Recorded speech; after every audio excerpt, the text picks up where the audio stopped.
30,682. That's the number of homunculi I've made so far. I haven't kept count, but that's the latest specimen serial number, so I figured as much. The average lifespan of a homunculus is 3 days. However, out of all the specimens thus far, this new one has the most potent magic power. 3 days have passed, but its heart has yet to cease functioning. If I can develop this specimen into a witch, then it will mean tremendous progress for my research. Understanding how to turn a person into a witch should also shed light on how to do the reverse. Hence, I should be able to restore this cursed body of mine.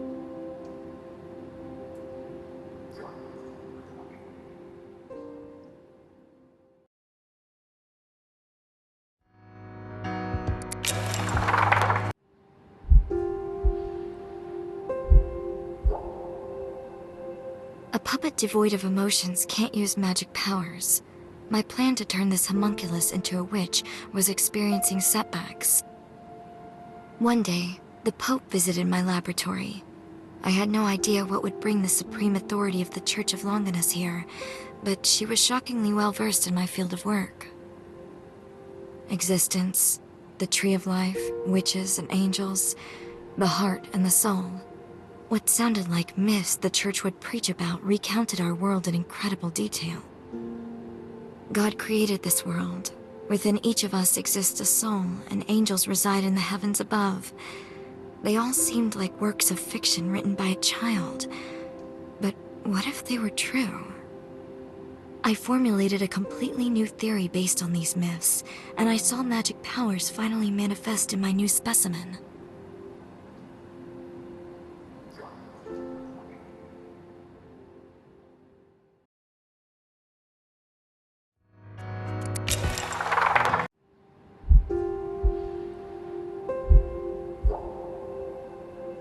I named the specimen AA. Thanks to her, all of my experiments progressed immensely. What is a witch? What is a soul? To know those answers is to know the secret of life. Before I knew it, I had lost sight of my mission, completely immersing myself in research and inhumane experiments.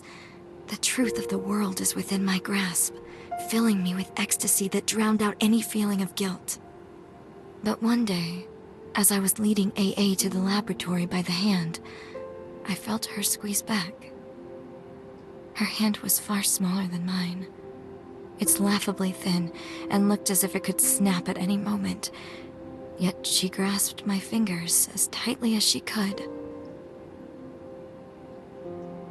It was at that moment that I understood. I wasn't creating puppets. I was creating lives.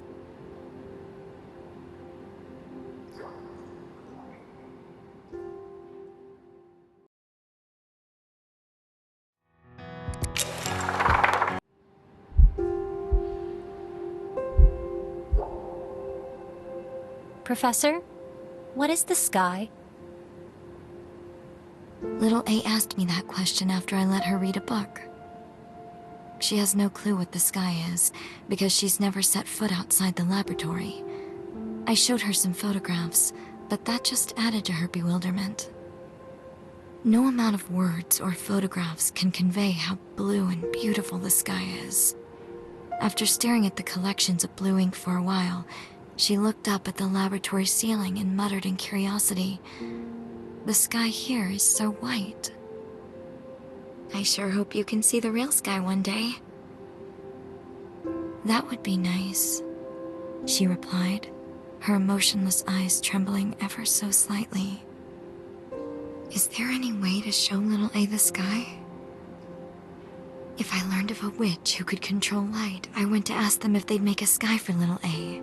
If I got word of a book with beautiful photographs of the sky, I procured it at once. My research falls behind, and I spend more time exclusively on these experiments. By the time I realized it, she was the only thing I could think about.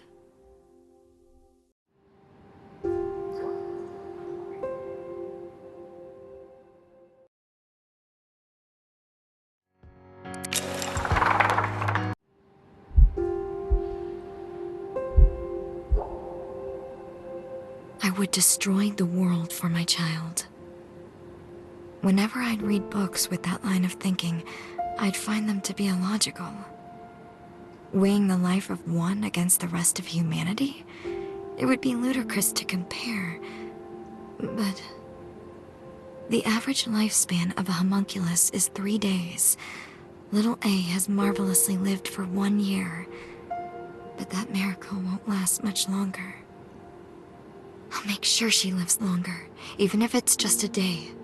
For that reason alone, I joined the Pope's Cleva project, all the while knowing it would result in the end of the world. The project succeeds as expected, conjuring forth an angel. The Archangel of the 7th Sephira, Haniel, the Angel of Love. Although created as a heartless puppet, little A was made to host the Angel of Love within her body. How ironic. Or perhaps it's because she's a puppet that she wished for a love that wasn't meant to exist.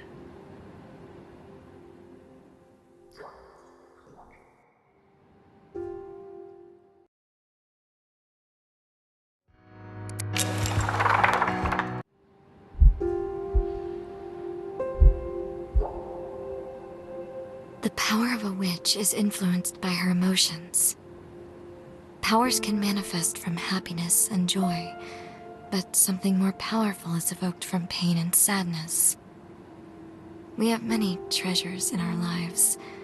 The time we spend enjoying meals with family, conversations with friends, being near the people important to us. They're normal everyday things to us. But if we were to lose even one of them, we'd surely cry out in distress. But what if there was someone who only had one of those treasures? Once it's gone, how much agony would that person suffer? The kingdom of Byron was destroyed by a curse, one that turns everything to rust. A curse of love gone completely berserk.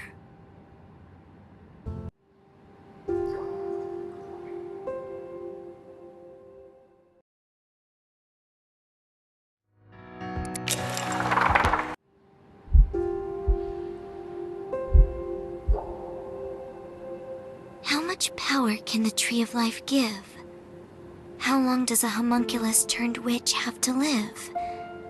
Everything is new to me, so I don't have a clue. But I'm sure my time with little A will be short.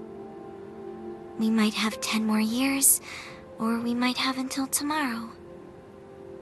I'm bound to accept punishment for my sins one day, but I regret nothing.